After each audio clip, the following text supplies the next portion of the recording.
If you want to stake your Ethereum and earn a high yield, as well as qualify for another Ethereum L2 airdrop in the Mantle token, then this video is going to walk you through exactly what you need to do to stake your Ethereum with Mantle and then bridge it to their network to earn points for their Mantle airdrop. And at this point, I think that Mantle is a better target than mETH because it has a higher ETH staking yield and also it's less saturated with airdrop farmers. So what do we need to do to qualify for this airdrop? Well, Mantle has their Journey alpha season going on right now, where there's a variety of different tasks that we have to complete in order to actually qualify for the airdrop. So the first step is go to the Mantle Journey page and mint your Mantle Journey Soulbound token, which is an NFT. Now, before you can mint this NFT, you need to have some Mantle tokens in your Ethereum wallet, which is the gas token for this layer 2. So instead of paying for transactions in ETH, you pay for it in the Mantle token. And you can get Mantle tokens by purchasing them directly on exchanges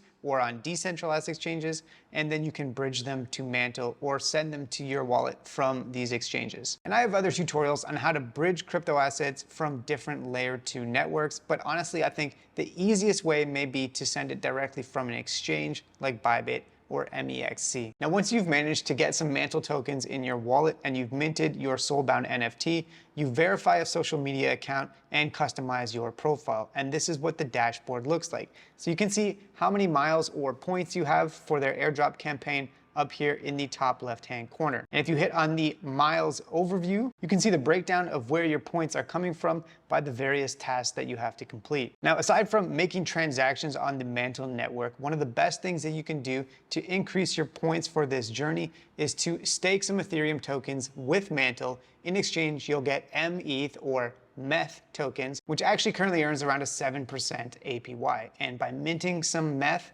and then bridging it to the Mantle layer 2 and then holding it in your wallet over time, that will accrue a significant amount of points for the Mantle campaign. And so this is how that works. On the Mantle liquid staking protocol page, there's a button that says stake now. Once you click on that, it opens up the application where you can actually stake your ETH. Now, the other option would be to just swap Ethereum for mETH tokens, but on a lot of the dexes, there's actually a pretty significant amount of slippage. So for example, here I would be taking about a 5% haircut just to swap from ETH into mETH, whereas if I just staked it natively, I'll get 100% of that amount. And as you can see here, the target APY for this is about 7.2%, and there's a cap of 250,000 ETH, so there's about 50,000 left before this closes. So I'm gonna go ahead and connect my wallet to the application here, switch to the Ethereum mainnet, and I'm going to stake 1/3 of an ETH, which is going to give me 0.325 mETH tokens because they accrue value over time. So currently the exchange rate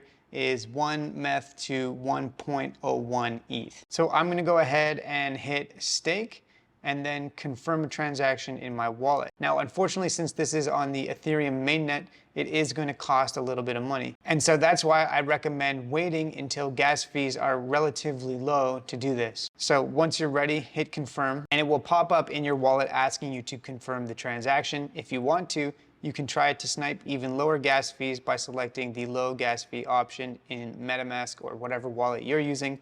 Then hit confirm and sign the transaction. Once the transaction is complete, you can add the token to your wallet and then you'll be able to see your balance. Now, the next step is to bridge the mETH to the Mantle network so that we no longer have to deal with Ethereum mainnet gas fees, which can be very expensive. And also for the Mantle journey, if we bridge on mainnet, then we will earn some miles, which is helpful as well. So I recommend doing this once with a larger amount if you're planning on actually doing it. And the Mantle mainnet bridge is quite simple. You connect your wallet, you select which asset you want to bridge. So I'll be bridging my mETH, and then you select the amount and I will do all of it. So then you hit allocate allowance, which is you sign a transaction to allow the spending of the token. This is going to cost a couple dollars as well. And then the final transaction we have to do on the Ethereum mainnet is to actually bridge the tokens. And it's going to take about 12 minutes to do this. Now, if you are wondering whether or not it's actually worth it to spend the money on Ethereum gas fees to do this,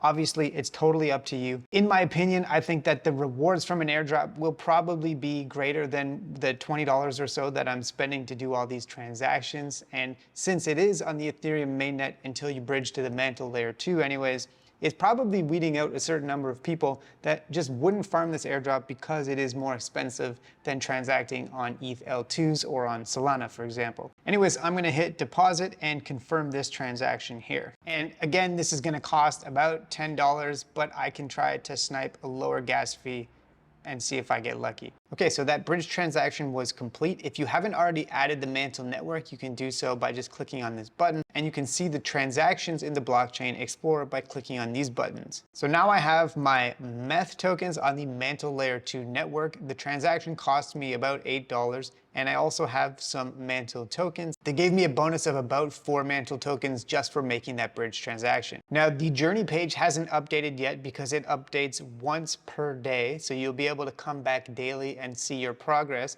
But having made that bridge transaction, I will now earn some points for the miles. And then the longer that you hold the mETH tokens on the Mantle network, the more points you get as well for their airdrop. And if you want to take this one step further, if you're willing to assume the risk of lending out your crypto assets or depositing them into a liquidity pool, then you can actually earn bonus points for their journey. For example, Lendl is an application where you can lend out crypto assets. The platform has just under $10 million in total value locked, and these are the options for assets you can deploy.